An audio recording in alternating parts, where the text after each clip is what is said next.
ओम नमः सिद्धिभ्या।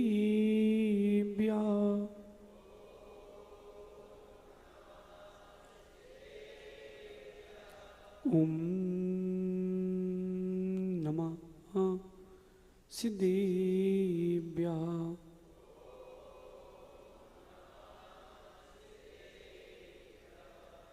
जी मंगल भूदाणम विमिलाणम नाणदंसनमयाणम तैलोयसी अराणम नमोसया सव सिद्धाणम।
मैंने सोचा आप लोग आहार देने आते नहीं हो, क्योंकि एक आक्षी हो, कनुआ समझते, कनुआ, तुम एक पक्ष एक साधु को मानने वाले हो।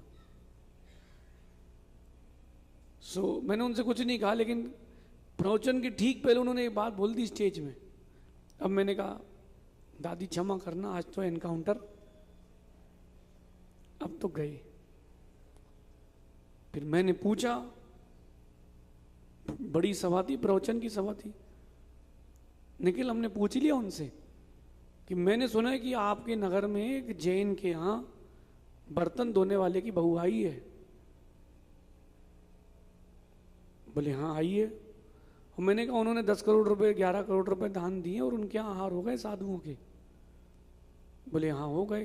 तो मैंने कहा वो भ्रष्ट है कि हम भ्रष्ट हैं? बाद में वो हमसे प्रवचन के बाद कहती, वहां आपने तो एकदम खुला खुला बोल दिया। मैंने कहा हम किसी की उधारी रखते ही नहीं। अब उनका सुधार करने जाएंगे, अपना बिगाड़ हो जाएगा। पर का उन्नयन, पर का सुधार लगभग असंभव है। अपना कर लो जिसमें सार है। घर पे रह करके ज्यादा परिवार के राग में मत रहना, आप किसी को नहीं सुधार सकते हो। माना कि किसी के पति गुटखा खाते हैं, बिल्कुल नहीं मानते, क्रोध करते हैं, मंदिर ही नहीं जाते, ज्यादा सुधार के चक्कर में नहीं रहो। छेलना ने ऐसे हाथ पकड़े घसीट के मंदिर पे नहीं ले गई, रोज एक एक लाइन समझाती गई, अपना काम करती गई। तुम्हारा करना है तो करो और नहीं करना तो नहीं करो। क्यों? हर जीव स्वतंत्र है, मेरा जीवात्मा स्वतंत्र है, तुम्हारा अलग है। देखो आप अर्पण सागर जी को देख लो, चुल्लक जी 84 ईयर्स के हो गए महाराज जी, 84 वर्ष की उम्र में मुनि बने और शिखर जी जाने का भाव है। 170 वंदना हो चुकी हैं, 171वीं वंदना करे, 73 वर्ष में दीक्षा ली है। क्या गांधी जी ताली बजाने से क्या होगा? कुछ आप भी तो करके दिखाओ, फिर हम लोग ताली बजाएंगे आपके लिए। आप तो हाँ बोल दो, लेकिन जो भी दीक्षा दे आपको उनसे बोलना 2 साल का टाइम चाहिए, क्योंकि इतनी जगह बिनौली निकलेगी आपकी। जितने जितने ट्रस्ट मंदिर जहां जहां संस्थाओं के अध्यक्ष हो, सबकी बार एक बार जाना पड़ेगा क्षमा मांगने। 2 से 2-3 साल लग जाएंगे। 170 वंदना कर ली महाराज जी ने, 171वीं करने जा रहे हैं और इस बार पैदल करना है। वृद्ध अवस्था में ये भाव उत्तम समाधि की ओर ही लेके जाता है। महाराज जी ने देख लिया 70-75 साल घर का पर का सुधार करते करते, बाद में समझ में आया भी अब कोई मतलब नहीं, छोड़ दो। अतिशय गाड़ी में 2 दोस्त जा रहे थे और एक दोस्त गाड़ी से उतरा और दूसरा ट्रांसफार्मर में चिपक गया। जो उतरा था चिपक गया, दूसरा उसको बचाने जाएगा कि नहीं? क्यों? 10 सेकेंड 15 सेकेंड में खेल खत्म। कर लो उसका हाथ पकड़ के सुधार करो उसका। कर पाओगे? जब तक तुम अंदर लेने डंडा जाओगे तब तक तो खेल खत्म।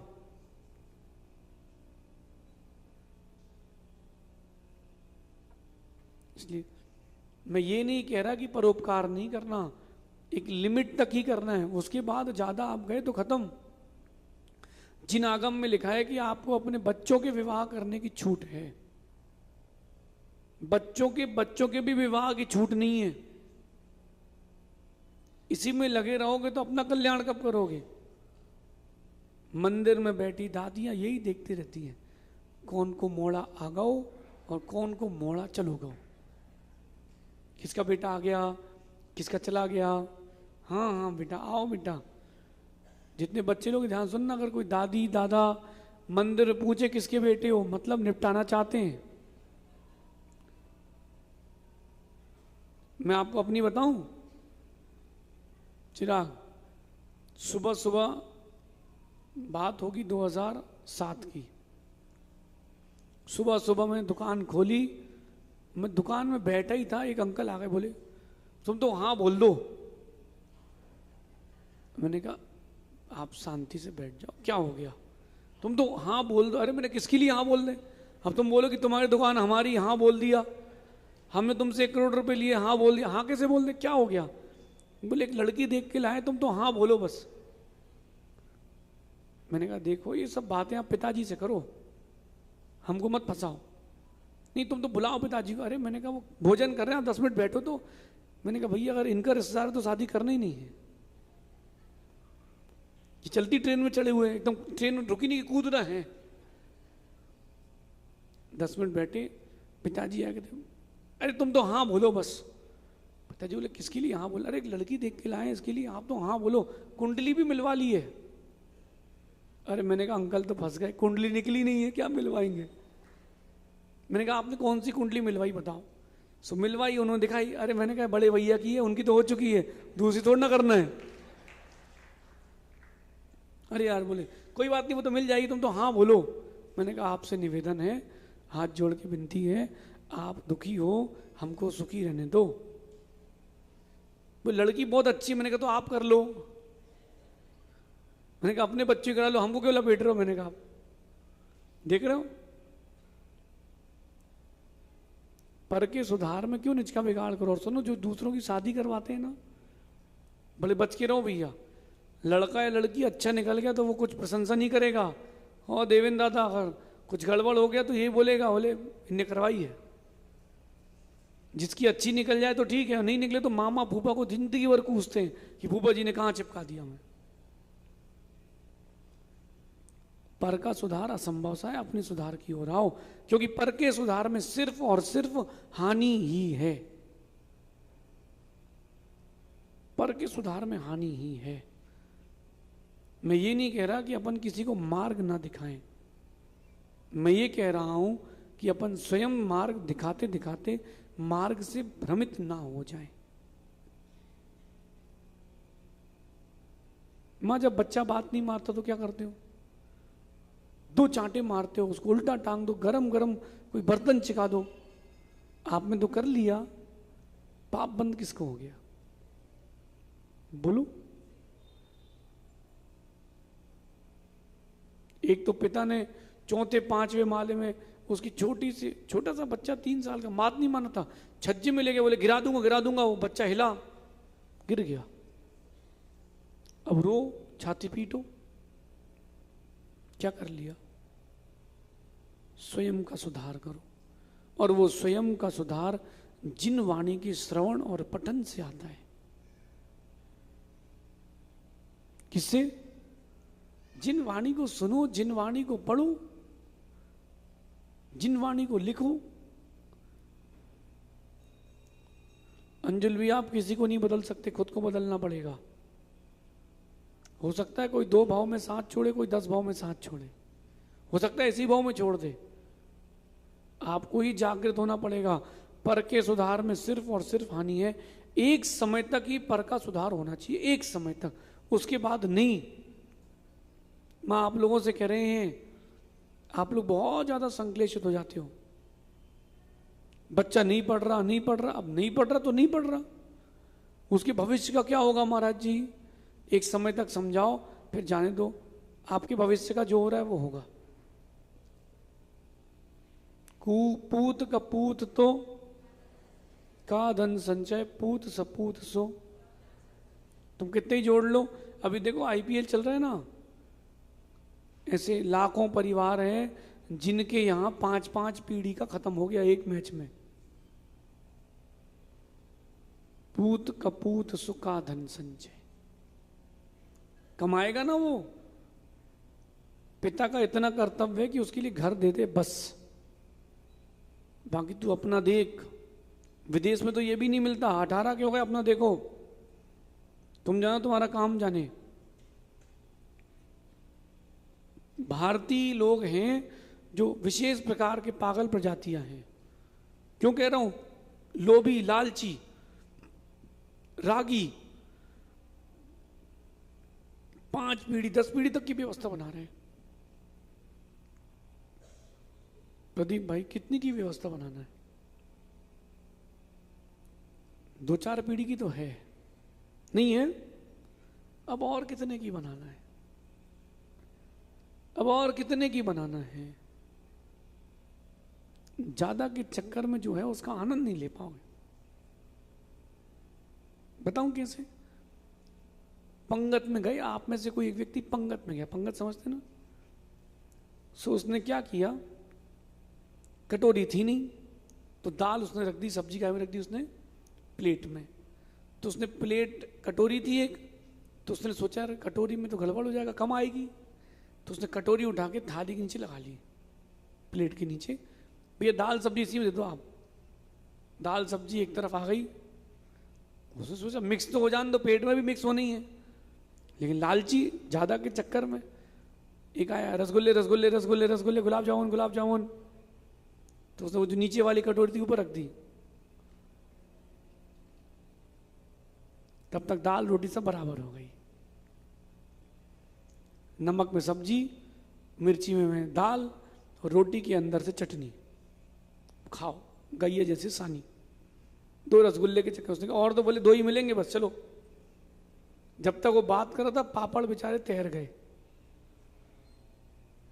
धैर्य रखता, ज्यादा के चक्कर में नहीं रहना कि उसका, आपने अपनी 5 पीढ़ी देखी क्या? देख पाओगे 5 पीढ़ी? तो जो देख ही नहीं पाओगे उसकी चिंता क्यों करना है? अपन अपना देख लें। सर से हुकुमचंद जी जितना दान कर गए सिर्फ उतना ही उनका नाम चल रहा है, बस आगे क्या हो रहा है? आगे की पीढ़ी कितना कर पाएगी? जितना वो कर गए सो कर गए, बाकी कुछ नहीं बचा। सोने का रथ किसने बनवाया है? हैं? सेठ जी ने बनवाया है। बाकी परिवार के लोग बोली लेके भी बैठ जाएं तो भी बड़ी बात है। गांधी जी बात तो सही है, कड़वा है लेकिन सच है। इसलिए आप दूसरे की पीढ़ी देख करके अपना ही सुधार कर लो ना। एक समय तक ही दो, उसके आगे मत दो। देखो मैं सभी ब्रह्मचारी से कह रहा हूं, बेटा जितना समय खुद को दोगे उतनी उन्नति होगी। आप जितना अनुशासन में रहोगे उतनी उन्नति होगी। ये जितने लोग समाज के लोग हैं ना, सब देखते हैं कौन कहाँ है कौन कहाँ नहीं है, और उसी में सुधार, उसी में बिगाड़ होता है। मैं ब्रह्मचारी अवस्था में इंदौर आया था, किसने देखा था? 2010 में आए थे शायद, हाँ, समूह शरण में। गांधी जी हम सब ब्रह्मचारी थे, उस समय देखते थे सब लोग। और मेरा पहला ग्रंथ प्रकाशन कराया था आजाद जी ने। श्रमण संस्कृति संस्थान है ना, ये प्रकाशन वाला, क्या नाम है? श्रमण संस्कृति सेवा, जहां गुरु जी के ग्रंथ प्रकाशित हुए। सबसे पहला ग्रंथ हमारा प्रकाशित हुआ था। और आजाद जी ने बोला कि भैया जी आप क्या लिखते हो? मैंने कहा मैं गुरु जी के प्रवचन का संकलन कर रहा हूं। बोले मैं छपवाऊंगा। देखो चिराग, ये श्रावक जितने हैं ना, ये देखते हैं कि क्या कहां क्या चल रहा है, पूरा एग्जामिन करते हैं, सब कुछ एग्जामिन करता है श्रावक। इसलिए अपन भी अपना भी एग्जामिन करें, दूसरे के एग्जामिन अपन ना करें। पर के सुधार में सिर्फ और सिर्फ हानि है, संक्लेशता है। अगर उसने सुधार नहीं किया तो संक्लेशता है। सुधार कर लिया तो कोई क्रेडिट आपको कोई नहीं देगा। इसलिए पर के सुधार में सिर्फ और सिर्फ संक्लेशता है। दूसरे को कभी क्रिटिसाइज मत करो, दूसरे के बारे में कभी ज्यादा करेक्शन का भाव मत लाओ, अपना करो।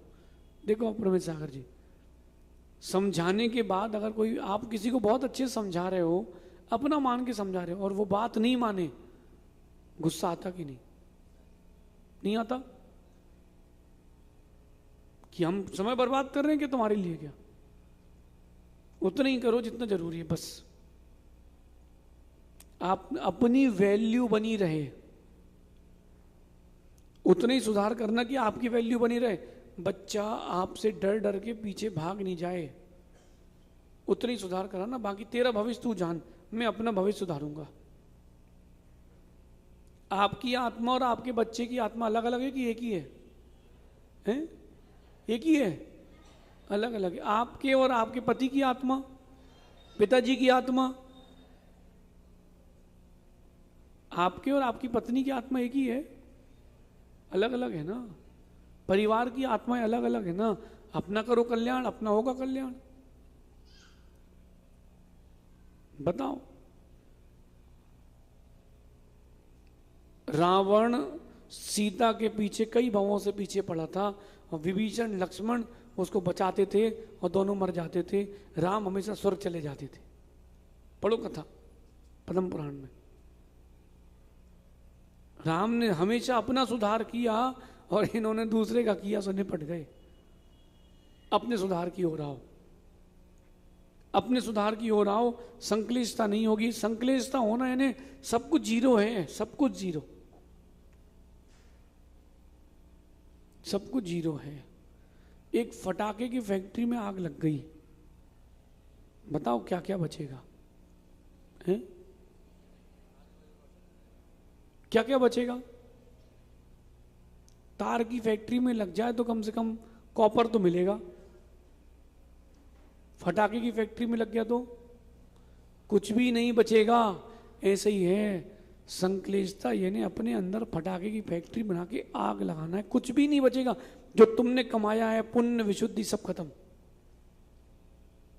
सब खत्म, सब खत्म।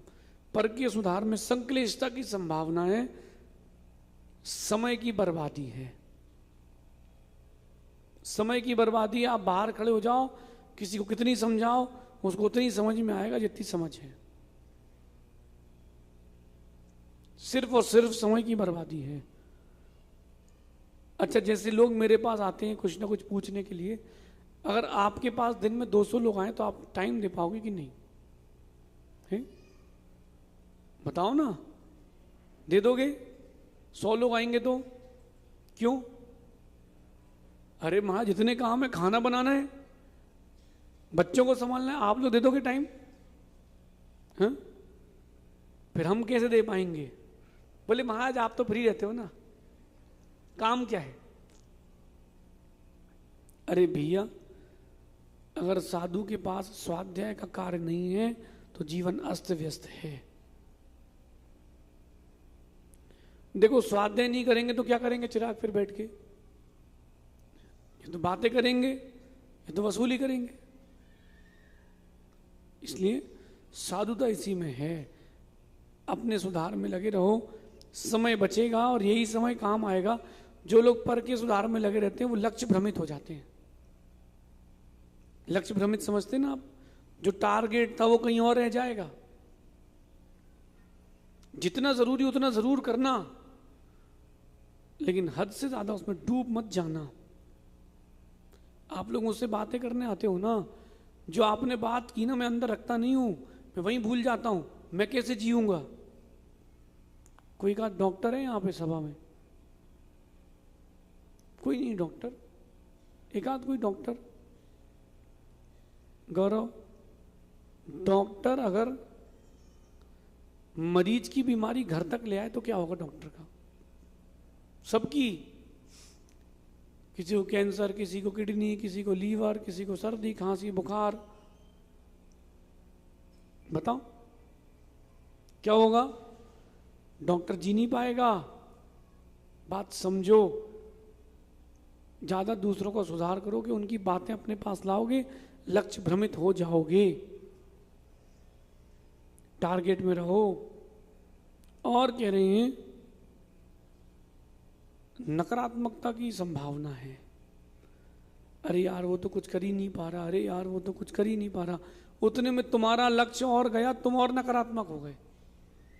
और मैंने तो ये अनुभव किया है, पर के सुधार में मन कहीं ना कहीं दुखी होता ही है। इसलिए पूज्यपाद स्वामी कहते हैं, उन्मत्त चेष्टितम तन्मे यद हम निर्विकल्पिकम। सुनाओ भैया, अरे ऊपर की लाइन सुनाओ।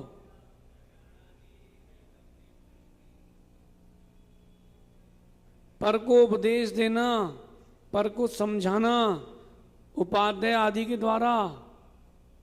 सुनाओ प्रमेश सागर जी। उन्मच्चेष्टम तन्मे यत्परान प्रतिपाद्य हम। जो मैं दूसरों को समझा रहा हूं, सुधार रहा हूं, वो पागलों की समान चेष्टाएं हैं, क्योंकि मैं तो निर्विकल्प हूं। मुझे क्या समझाना? मैं कह रहा हूं ये क्या, ये पूजपा स्वामी लिखा है समाज तंत्र में। इसलिए ज्यादा परेशान होने की जरूरत नहीं है। गुरु को शिष्य की भी चिंता उतनी करना चाहिए जितनी शिष्य को खुद की चिंता हो। उसको नहीं हो तो गुरु को ज्यादा डूबना नहीं चाहिए, परेशान हो जाओगे। गुरु ने भी दीक्षा शिष्य के लिए नहीं ली, गुरु ने दीक्षा खुद के लिए ली है। आगे कह रहे हैं स्वयं को आप वक्त दोगे तो लाभ ही लाभ है। सबसे पहला लाभ क्या है? आपकी स्किल्स डेवलपमेंट होता है। आपके पास कुछ नई नई कलाएं आती हैं, कुछ नई नई कलाएं आती हैं। 4 लड़के खड़े थे चौराहे पे और एक लड़की निकली गाड़ी में, दोनों पैर नीचे, पैटर्न फिक्स है ना, लैंडिंग वाला, दोनों पैर नीचे और गाड़ी चला रही, फुट रेस्ट खोले, साइड स्टैंड खुला और ब्रेक दबा के चल रही है, उस पर एक्सीलेटर भी लिए। एक लड़का कहता है बहन जी पिताजी ने पूरे पैसे दिए, गाड़ी में पैर रख लो। लड़की आगे गई, ब्रेक लगाया, मुड़ी गाड़ी उसने, जैसी उसने मोड़ी बाकी सब गायब, जिसने कहा था वही खड़ा था बस। लड़की कहती आके हमारे पिताजी ने दिए कि तुम्हारे पिताजी ने दिए? तेरे को काहे की चिंता हो रही? कहता जी जी जी समझ गया जी। अगर वो स्किल वो समय अपनी स्किल को देता लड़का तो ज्यादा अच्छा था। 4 बातें तो सुनने नहीं मिलती। आप खुद को वक्त दोगे, आपकी स्किल्स डेवलप होंगी। आप खुद को वक्त दोगे, आपके अंदर कॉन्फिडेंस बढ़ेगा और साथ में एक सेटिस्फेक्शन आएगा, हाँ मैंने अपनी जिंदगी में कुछ किया है। जाते समय मरते समय कम से कम इतनी स्मृति तो रहेगी कि मैंने कुछ तो किया है। मेरी इस बात को एकांत पक्ष से मत लेना कि किसी के सुधार के लिए कभी सहयोग मत करना, नहीं, ऐसा नहीं कह रहा हूं। करो, लिमिट के बाहर मत करो। दूसरों को इतना मत दे दो कि तुम्हारा परिवार भूखा रह जाए। सेल्फ डेवलपमेंट होगा, सेल्फ डेवलपमेंट, सेल्फ कॉन्फिडेंस बढ़ेगा। और मेरा यह मानना है जो खुद को वक्त देते हैं उनके काम में परफेक्शन आता है। पहले दिन की रोटी यूरोप का नक्शा, दूसरे दिन की रोटी अच्छी हुई भारत का नक्शा, फिर तीसरे दिन की थोड़ा जम्बू द्वीप जैसी हुई। कैसी हुई? पहले जब रोटी बेलते थे तो गोल करने के लिए पटा घुमाते थे, अब बस वो हाथ से ही रोटी घुमा लेते हो आप लोग, बेलते ही बेलते हो जाता कि नहीं? कैसे? Perfection, perfection. और कह रहे हैं जो स्वयं का सुधार करते हैं वो पॉजिटिविटी से भरे रहते हैं, सकारात्मक ऊर्जा रहती है उनके पास। क्योंकि जब खुद के लिए कुछ करते तो उसके लिए उसकी तब बाद एक शक्ति आती है, कोई एक आनंद आता है। इसलिए देखो भाई, सबसे कह रहा हूं अपने सुधार की ओर आओ। कहीं ऐसा नहीं हो जाए कि दूसरे को पानी पिलाते पिलाते तुम प्यासे रह जाओ, दूसरों को भोजन कराते कराते तुम भूखे रह जाओ। अपना सुधार जरूरी है। सैयद सागर जी, अगर कोई समझदार नहीं है तो आपको समझदार हो जाना चाहिए। कल बताऊं चौकी में क्या हुआ? एक विचित्र प्रजाति का व्यक्ति आया। विचित्र प्रजाति समझते हो? वो ऊपर वाले फ्लोर से खाली रहती है। ये रंजीत के गांव में कहते हैं टोपा। क्या कहते हैं? टोपा समझते? टोपा क्या होता है? टोपा का मतलब जानते हो क्या होता है?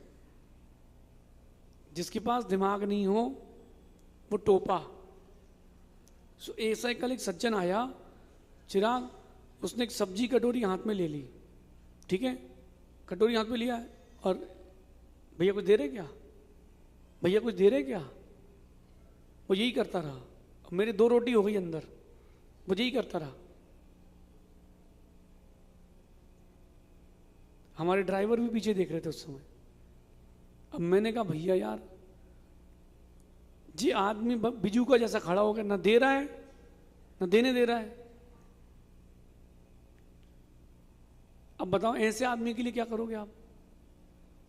हैं? आप तो बोल सकते हो चलो भागो इधर से, मैंने सब डिस्टर्ब कर दिया तुमने हमको, हम क्या करेंगे? मैंने उनको देखा, भगवान ऐसी पर्याय हमें कभी ना मिले, किसी को ना मिले।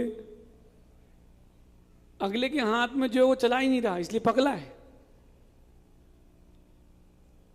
अब ऐसे लोगों के सुधार करने जाओगे तो तुम्हारा क्या होगा? कुछ नहीं।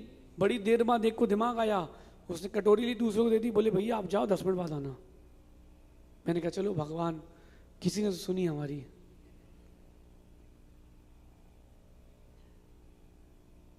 कई लोग ऐसे आते हो, दाल उठाई उनने तो 2 दाने बचते, बाकी सब बाहर।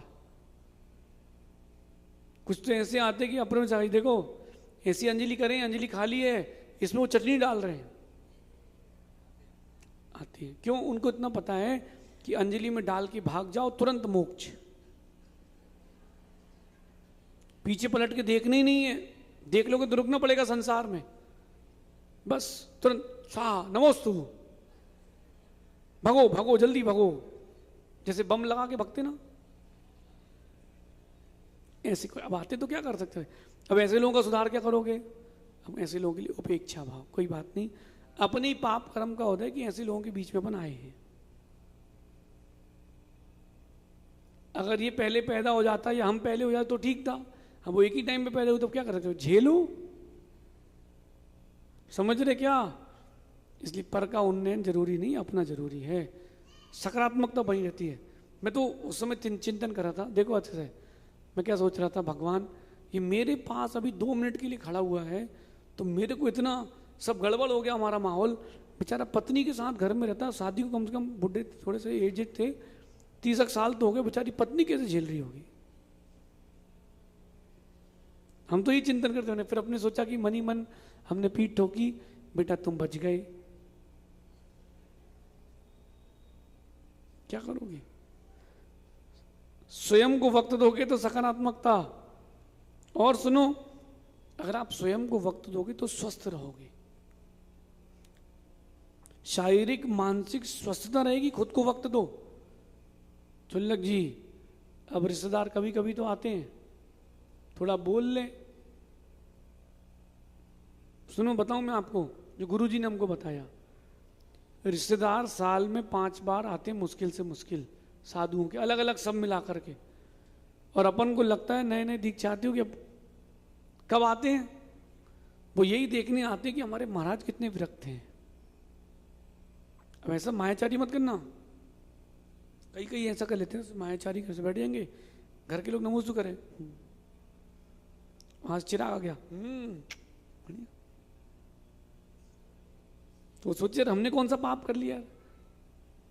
सबके साथ एक व्यवहार, समान व्यवहार, श्रावक मान करके। वो बेचारे यही देखने आते कि हमारे महाराज कितने विरक्त हैं, बाद में हमसे बोल के जाते हैं क्या? जो गुरुजी ने हमको बताया, बाद में बोल के आते हमारे महाराज जी तो बन गए हैं, अभी थोड़ा राग है परिवार से, कह के जाते हैं। इसलिए देखो, अपने सुधार में रहो। पर का सुधार तो असंभव है। भावनाओं की पवित्रता रहती है, और स्वयं को वक्त दोगे तो आपका फोकस रहता है, फोकस रहता है। जो व्यक्ति 6 महीने खुद को देता है, कितने महीने? सिर्फ 6 महीने दुनिया से हट करके खुद की स्किल को दो, बाकी जो दुनिया के लोग हैं वो आपका नाम लेंगे। खुद को वक्त दो, खुद का उन्नयन करो, फिर देखना आने वाला कल अपना है। सिद्धों के बीच में फिर अपना भी नाम आने वाला है। देखो महाराज जी, शिखर जी जा रहे हो, अर्पण सागर जी, शिखर जी जा रहे हैं महाराज जी, यहीं रुक जाओ अभी कुछ दिन के लिए, जाना है?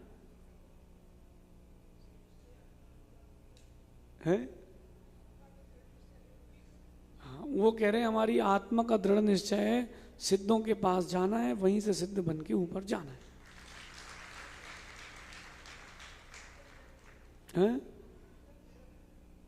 हाँ, बहुत अच्छा।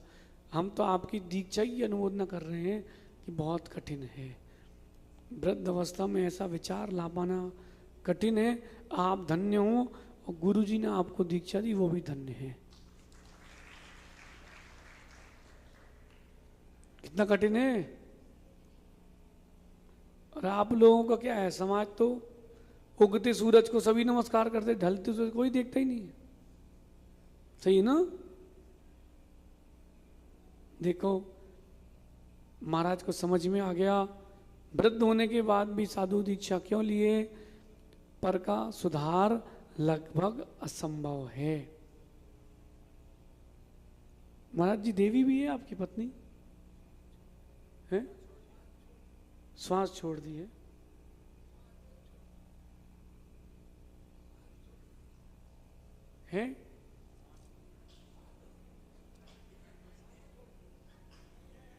है ना। आपकी मामी जी है कि नहीं है? इनकी देवी है, श्री देवी इनकी है ना। आप सुनो, महाराज जी ने तो साथ छोड़ दिया, वो ये कह रहे हैं। मैं आपसे पूछ रहा हूं, दिखता ही है कि सब साथ में हैं। इन्होंने क्यों छोड़ दिया? इनको समझ में आ गया कि अपना कल्याण इसमें। सही है ना। गांधी जी देख लो, समझ लो, ये सब भी आएंगे, आखिरी दिन कांधा देके चले जाएंगे। मुनि बन गए तो दर्शन करने फिर आएंगे। हाँ, महाराज जी कह रहे हैं कि इतना कुछ छोड़ा तो, एक घर छोड़ा इतना घर मिले, एक भाई छोड़ा इतने भाई मिले। महाराज ये मत बोलना कि एक पत्नी छोड़ी, गड़बड़ हो जाएगा। बोले एक भाई छोड़ा इतने भाई मिले, एक माँ छोड़ी इतनी माँ मिली, एक पत्नी। ऐसा नहीं, सब जिसके पास कुछ नहीं है उसी के पास सब कुछ है। आप सभी अपने जीवन में स्वयं के सुधार की ओर आए, ऐसा चिंतन करें। शेष आगे देखेंगे। भगवान महावीर स्वामी की, आचार्य भगवान गुरुवर विशुद्ध सागर जी महाराज की।